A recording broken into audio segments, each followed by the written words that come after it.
Hello everyone. तो उम्मीद करता हूँ कि आप सब खैरियत से होंगे।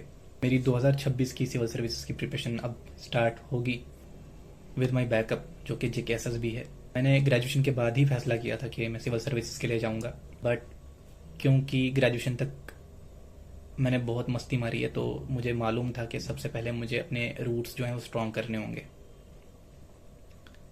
मुझे सबसे पहले इस काबिल बनना होगा कि मैं उस एग्ज़ाम में बैठने के लायक हो जाऊँ। 3 साल और मैंने बहुत मेहनत की, अपने ऊपर बहुत काम किया है। और रिज़ल्ट का पता नहीं है मेरे को क्या आएगा आगे भी ज़िंदगी में, बट ट्रस्ट मी, जो मैं 3 साल में सीखा हूँ ना, मैं बहुत ज़्यादा सेटिस्फाइड हूँ उससे। और 3 साल जो मैंने किया है उससे बहुत ज़्यादा सेटिस्फाइड हूँ।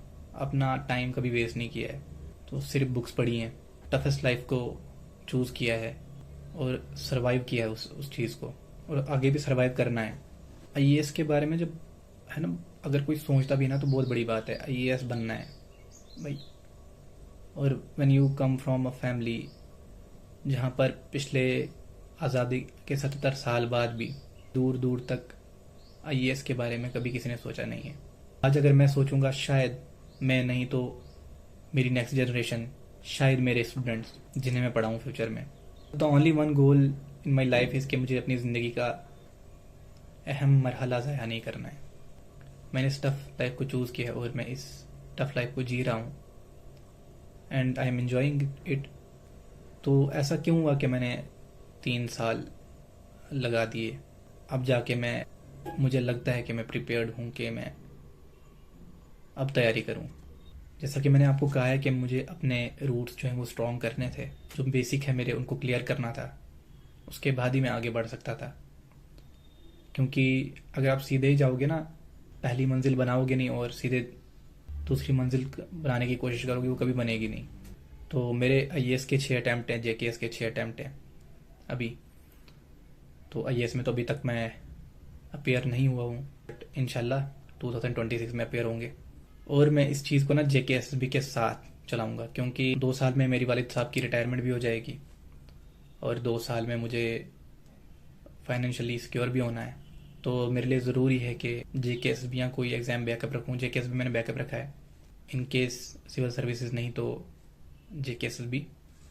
और जितने भी अभी इसकी प्रिपरेशन स्टार्ट कर रहे हैं, माइंड में बैकअप ज़रूर रखना, क्योंकि बहुत ज़्यादा टफ एग्ज़ाम है और एक मिडिल क्लास फैमिली या गरीब फैमिली के बच्चे के पास उतने रिसोर्सेज नहीं हैं जितने चाहिए।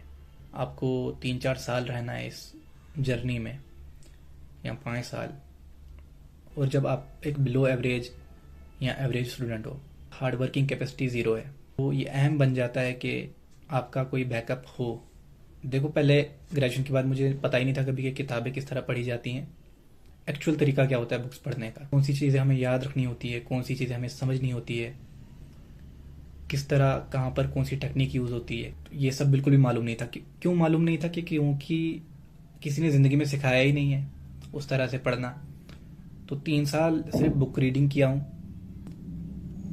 मुझे याद है कि मैं फर्स्ट ईयर 15-16 घंटे पढ़ लेता था, सेकेंड ईयर भी एटलीस्ट 12-13 घंटे। बट कुछ टाइम मेरी हेल्थ वेल्थ ख़राब हो गई थी, लेकिन मैं तब भी पढ़ता था। अपनी जो हेल्थ थी ख़राब थी, उसमें भी पढ़ा मैंने। और उसके बाद मेरी कंडीशन बहुत ज़्यादा ख़राब हो गई, डिप्रेशन, एनजाइटी। एक टाइम ऐसा भी आया, मैं जो पिछला रमज़ान गुजरा, जहाँ पर मेरा जो ब्रेन का एक पार्ट होता है सेरिब्रम, ये प्रॉपरली काम नहीं कर रहा था, शॉर्ट टर्म मेमोरी लॉस।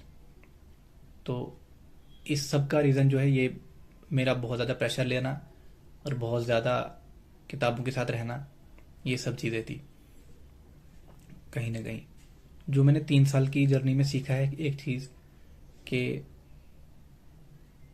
7-8 घंटे की पढ़ाई ना is more than sufficient.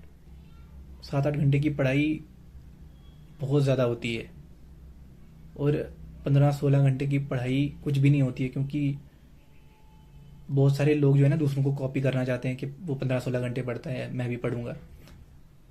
But हो सकता है कि कुछ लोग 15-16 घंटे भी पढ़ सकते हो, लेकिन भाई अपना देखो, आप कितने घंटे पढ़ सकते हो, आपकी कितनी कैपेसिटी है।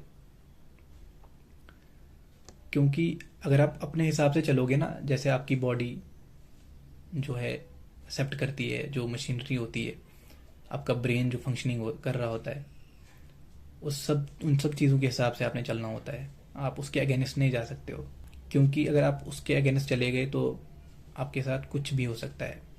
और सबसे अहम चीज़ आपका ब्रेन, ये इम्पोर्टेंट पार्ट है पूरी आपकी बॉडी का, जो अगर ख़राब हो गया तो आप कुछ नहीं कर सकते हो। आप एक बोझ बन जाओगे अपने पेरेंट्स पे, अपने आसपास के लोगों पे। तो वो चीज़ नहीं करनी है 7-8 घंटे कंसिस्टेंसी के साथ। तो पहले ना मैंने अपना ऑप्शनल जो है जोलॉजी रखा था। इसके पीछे रीज़न था ये कि एक तो कन्फ्यूजन, भाई मैं बहुत ज़्यादा कंफ्यूज रहता था पहले, बहुत कंफ्यूज कि मैं क्या करूँ क्या करूँ।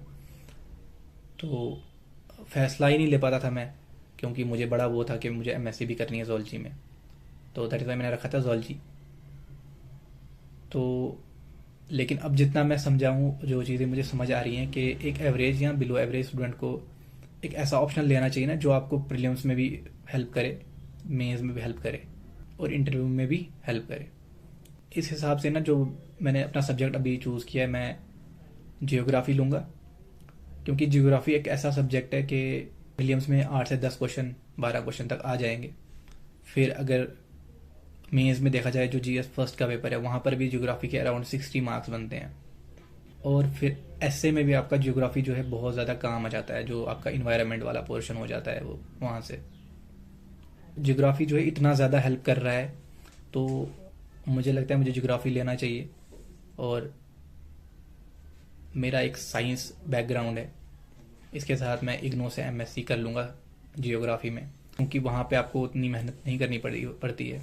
जो मैं यहाँ पे ज्योग्राफी का ऑप्शनल पढ़ूंगा वही वहाँ पे भी है, तो मेरे लिए आसानी हो जाएगी।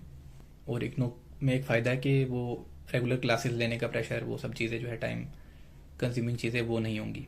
तो इस जर्नी में जो भी लोग मुझसे जुड़ना चाहते हैं वो जुड़ें, चैनल को सब्सक्राइब करें, वीडियो को शेयर करें, ताकि हर एक बिलो एवरेज स्टूडेंट जो इस बारे में सोच रहा है वो इसकी तैयारी करे। मेरे एक टीचर थे, वो कहते थे कि नज़र ना हमेशा तारों पे रखनी चाहिए। जब गिरोगे ना तो चांद पे गिरोगे, और अगर चांद पे नज़र रखोगे तो ज़मीन पे गिर जाओगे। तो इसलिए मुझे लगता है कि तारों पे नज़र रखनी चाहिए, एटलीस्ट आप चांद पे तो गिर ही जाएंगे। तो इस माइंडसेट के साथ ज़िंदगी में चलना मेरे लिए ज़रूरी है। बाकी बहुत सारे ड्रीम्स हैं यार भाई, आप लोगों के भी ड्रीम्स होंगे, बहुत सारे ख्वाब होते हैं जो पूरे करने होते हैं इंसान को, मेरे भी हैं। तो अल्लाह ताला आप लोगों के ख्वाब पूरे करे, और आप मेरे लिए दुआ कर सकते हैं कि अल्लाह ताला मेरे भी ख्वाब पूरे करें। और ख्वाब ऐसे जो जायज़ है, ठीक है, जायज़ चीज़ें जो है वो हो जानी चाहिए, और जो नाजायज़ चीज़ें आपकी ज़िंदगी में वो नहीं होनी चाहिए, क्योंकि वो एट द एंड आपके लिए हार्मफुल होती हैं। तो उन चीज़ों की ज़रूरत नहीं है मुझे। और एक चीज़, ज़िंदगी में पैसा, माल और दौलत, ठीक है, ऐशो इशरत, इनसे ज़्यादा बेहतर चीज़ होती है मकसद। अगर मकसद नहीं हो ना ज़िंदगी का तो मज़ा नहीं आता है जीने में। तो ट्रस्ट मी, ये मैं प्रैक्टिकली देख चुका हूँ। एक अलग सा एहसास होता है जब आप उस स्ट्रगल, उस दर्द में होते हो, उस पेन में होते हो, और उस पेन में जिसका आपको मालूम भी नहीं है कि इस पेन के बाद, अब इस दर्द को झेलने के बाद आप जीतोगे नहीं। तो दुआओं में याद रखो, चैनल को सब्सक्राइब करो और मेरे लिए दुआ करो। So let's start our UPSC journey, JK SSB as a backup. Best of luck.